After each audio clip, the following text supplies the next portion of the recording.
তিনি একেবারে স্কুলের গেটে, ভোট কেন্দ্রের গেটে দাঁড়িয়েছেন। দাঁড়িয়ে তিনি ভিতরে নেতাকর্মী নিয়ে প্রবেশ করতে চাইলে আমাদের পক্ষ থেকে আমরা এর তীব্র নিন্দা এবং প্রতিবাদ জানিয়েছি যে এখন যেহেতু ভোট গণনা শুরু হবে, কোনো দলেরই কেউ যদি ভিতরে যায় তাহলে এটা প্রভাবিত হবে, প্লাস বিশৃঙ্খলা সৃষ্টি হওয়ার সম্ভাবনা রয়েছে। এই জন্য এখন কারো ভিতরে প্রবেশ করা ঠিক হবে না। এই থেকে ঘটনার সূত্রপাত।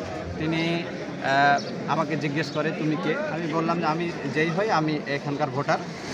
আর যেহেতু এখন গেট লক হয়ে গেছে, ভোট গণনা শুরু হচ্ছে, এই জন্যে কারোই ভিতরে প্রবেশ করা উচিত নয়। এই কথার পরিপ্রেক্ষিতে এখানকার বিএনপির নেতা রেজা মামা এটার সাথে সহমত পোষণ করে। তিনিও এটার পক্ষেই ছিলেন। তিনিও বিএনপির প্রার্থীকে বললেন যেহেতু সময় শেষ হয়ে গেছে, আমাদের ঢোকা ঠিক হবে না। তারপরেও উনি আরেকবার হটকারিতা দেখালেন। হট করে বললেন যে তুই কে।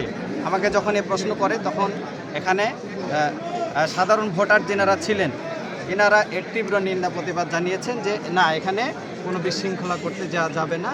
এখান থেকে ধাক্কাধাক্কি শুরু হওয়ার পরে